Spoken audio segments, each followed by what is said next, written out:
and welcome to our weekly water cooler conversation. I am so excited for this week. This is a giant-sized weekly water cooler conversation day. This is going to be light spoilers for Falcon Winter Soldier. It's only episode 1, so there's not a lot of spoilers to get into. But if you haven't seen it yet, feel free to boogie. If not, stick around with me. Let's talk some Falcon. All right, the opening sequence is a great blend of practical and CGI. I love that they had enough practical where it's actually the camera is zooming probably on a drone, ironically enough, considering what Red Wing has become. And they were able to incorporate CGI wings. They were able to use actual squirrel suits. The whole sequence felt tangible, and I really liked that. There was obviously a lot of CGI in it, but it felt tangible. The speed felt real. The action felt real. The intensity felt real.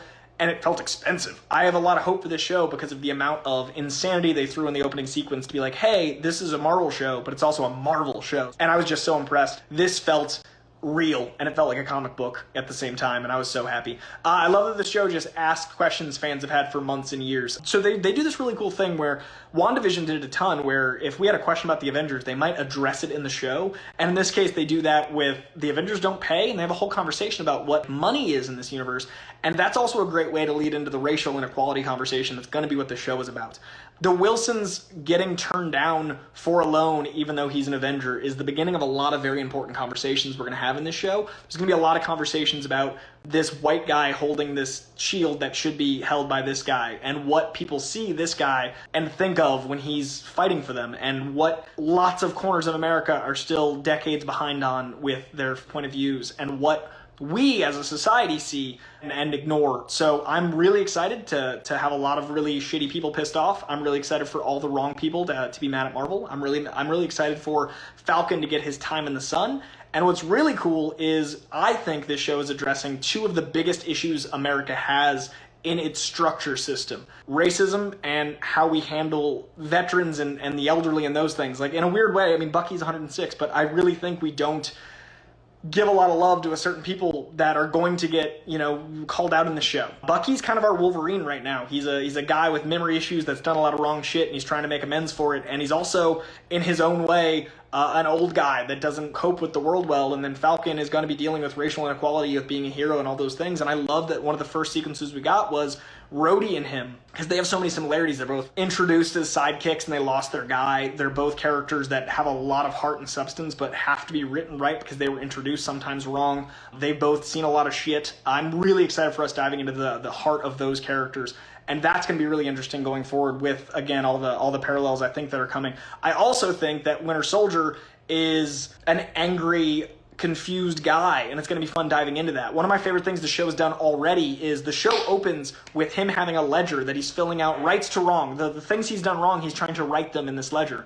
That beautifully, perfectly parallels Cap, who is akin to him in that Cap had a thing of like what to catch up in pop culture to blend into society. They're both literally keeping tabs of how to improve their lives, but one is about death and one's about pop culture. One's about improvement in a very different way. Loved the parallel of the ledger. Love that they both capture so much going on in there. Also in the ledger is a bunch of little fun details. Written down in that ledger, there was a couple Easter eggs. A. Rostov is the Red Barbarian, who's a Russian baddie in the 70s. P.W. Hauser is Paul Walter Hauser, who's a friend of Sebastian Stan, great actor and Schmoedown competitor. So welcome, Hauser, to the Schmoedown and also to the Marvel Universe. Big fan of this guy as an actor. He's in Kingdom. He's in Cobra Kai. He's an incredible actor. Big fan of him in general, and now his name and he are in the MCU, which makes me happy. Zemo is written down in there, who's obviously going to be the big bad of the show. El Kaminsky is Len Kaminsky, who worked on John Walker storylines. John Walker is the Captain America we're about to meet and hate. Okay, so Bucky is the inversion of Cap in a lot of ways, in that he's 100 years old, but he's not able to acclimate well. He's alone. He's got 10 people in his phone. He doesn't rely on people. He doesn't relate well. But like Cap, he identifies with people of a certain age because that's his generation. Remember in Age of Ultron, Cap had all those war buddies, and Stan Lee was a cameo because they're like 90. He is friends with this elderly guy because that's what he identifies with, and I thought that was the end of the relationship. I didn't even put together the guy he just killed. They got me, and I felt dumb for it. But yeah, like, I assumed the Captain America thing where he was friends with that guy because of the age, and then it was him trying to right a wrong. And he's already been through the trauma like that with Iron Man. He killed Iron Man's parents. He's already gone through this where he's felt like he has ruined people's lives, and he's felt it, and he hasn't known how to solve it. The man is riddled with guilt, and it's deserved sometimes, a lot of the time. He's killed. The whole pardon conversation is really interesting. Him having to go through therapy. He did save the world, but he also killed a lot of people. He was also brainwashed. All of these conversations are going to be fascinating as we dive into the show. Falcon is also likewise a different take on Captain America. They both wielded the shield. Falcon did it differently. Falcon handled it very differently. Falcon tried to help different groups of people than Cap might not have even known or been exposed to, and they're already introducing that. Instead of being from Harlem, and his dad was a minister in the comic book, and it was, sometimes written pretty poorly, as in, like, racially inappropriate, like, didn't know how to handle the commentary in those storylines. Now, he's from Anthony Mackie's hometown of NOLA, and they're dealing with those real-world struggles and those conversations, and we're investing in his family. Also, every one of those family names is actually comic book canon, which I love that they invested in, and I really think we're going to see, especially with Anthony Mackie's investment in his actual community, what that character can bring to this bigger conversation, and I think it's going to be really interesting, and especially what people's conversation about him as Cap is about to be. And we got 6 episodes, there's 6 hours of this craziness. Batroc, you guys, Batroc the Leaper. GSP is one of my favorite fighters of all time. The fact that a UFC fighter is in the MCU and the fact that he came back made me so happy. And Batroc the Leaper is in his yellow and purples, and he looks fucking awesome, and he leaps and he kicks. Somehow he's leaping through the sky. I love the Batroc stuff. I was so happy to see GSP back. I was so happy to see Batroc fighting Falcon. All of that made me so happy. Again, that opening sequence, and it was Batroc the Leaper. Red Wing. Red Wing is the name of the drone, is I guess the best thing to call it. The AI assistance that is part of his wings. In the comic books, Red Wing's a fucking bird. In the comic books, in the beginning, he could talk to birds, and that was his power. He was, like, manipulated mystically by Doom, if I remember correctly, and no, Red Skull. Red Skull manipulated something, and then the character was able to talk to birds, and Red Wing was an actual bird. They smartly changed that into AI and tech and doing all those things. But I really enjoyed what Red Wing has become, how much more powerful Red Wing is, all the things we can do with Red Wing now. And I really think that was a great setup to show his power set, how he uses defensive wings in closed quarters and offensive wings in broad quarters. We're going to see a lot of really cool aerial stuff, and I think we're going to get a lot more Red Wing, and it's cool to see that as a comic book fan get evolved in the modern day. It's a great way to show off Anthony Mackie also as a leading man. In the opening sequence, we're really invested in this character that we've only seen in like 5-minute chunks in the movies. We've always liked Anthony Mackie. He's charming as hell, but we're going to really invest in the character, and it's showing the leading man that is Falcon very quickly. It's 1 episode in, and I'm like, oh, this is why he and Bucky got a show. Sebastian Stan, likewise, has not had a lot of screen time. That therapy sequence invested us in him. The Falcon sequence with his family invested us in him as a person, so now it's going to matter more when they fight, when things happen to them, we're invested. Torrez! Torrez is actually from the comic books. Torrez is a character that turns into a Falcon. Again, tricky. This one's a lot newer, though. This was like 2017. He was illegally experimented on genetically, genetic modification, and turned into a Falcon of sorts. And then he takes over the mantle of Falcon when Falcon takes over the mantle of Captain America. I don't know if Joaquin Torrez, the character in the show, is going to do that, but it's interesting to see a character that's new in the comic books, this quickly introduced, and also what role as a sidekick he might play, how much he's going to be a part of this world. Flagsmashers as a plural. Flagsmasher in the comics is a singular entity. Flagsmasher is one guy, kind of looks like Space Ghost, has a world on his chest, like the planet, and he doesn't want boundaries. He's like anti-nationalism. It's going to be really interesting with him as the villain. In this case, it's a she. They're trying to trick you. That America is very nationalist, especially now. And Captain America, like that's the fucking name of this hero, versus Flagsmasher, who wants to tear down the boundaries. But using the blip to say, hey, things were better when there weren't these things is really interesting. Apparently, we all united under the blip, but the world was fucked. But we united. So what's that mean when the world gets back to spinning? We all put up walls again. Those conversations are going to be fascinating. How deep they dive into the politics of that is going to be really interesting. Flagsmasher is going to be a girl. She's the Han Solo movie. That girl is Flagsmasher. They're trying to trick you. But she's going to be introduced soon, and they're going to play around with those concepts. But having Flagsmashers be a gang, having Flagsmashers be plural, and the commentary on geopolitical societal ramifications of the blip is fascinating, along with economic ramifications of the blip, as we saw with money and proof of work and all those things. It's just, I fucking love what this show could become very quickly. The MCU, the blip is not part of the comics. People get snapped and then they come back within the Infinity War run. There are events like the blip, But the blip is new. So they can tell all new stories, have all new ramifications. All of this can be a very different thing than the comic books, which means as a comic book fan, this is all new to me, which is really exciting. Colonel Rhodes felt like a colonel. I love that authority about him. I love that we had that scene in Washington because it felt like we're growing the world out in a very natural way.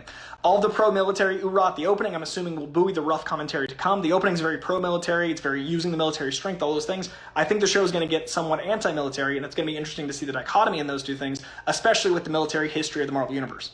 I hate that they gave back the shield, even though it's essential to the premise. It just felt sacrilegious to see the shield handed off, even though I know that's important to the story. It just, as a person, I was like, don't you do it! And then obviously that's the catalyst for the negativity of the inciting incident. We haven't seen Winter Soldier like this in forever. It was so cool to have that flashback sequence with Winter Soldier just fully a boss, even though he's marking fools and people are dying. It was a great sequence to see that type of Bucky again, just for the storytelling.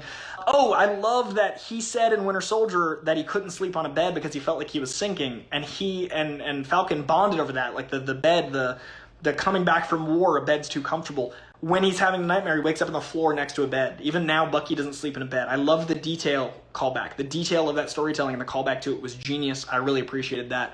What is Cap without war? What does a soldier do when there's no war? That was a lot of Steve Rogers' arc in the Avengers. Like, what is Captain America without those things? And this is getting continued on with Bucky. What is his life when he's not at battle? They talk about it openly in this opening episode. So what's that storyline going to go to? I like the pacing of the show. It feels much more like a show. A lot of people had a problem with WandaVision in that it felt like it was one thing they just cut up. This feels like a show. We have supporting cast. We've got the pacing that feels like an arc that ends each episode, one episode so far. The episode felt like it ended at a reasonable point. It doesn't feel like a 6-hour movie cut into a sixth. This felt like an episode of a really good, very expensive show. I love that Sam's name is Uncle Sam to his nephews. It's obvious, but hearing Uncle Sam, of course Sam's an Uncle Sam. It was good to hear.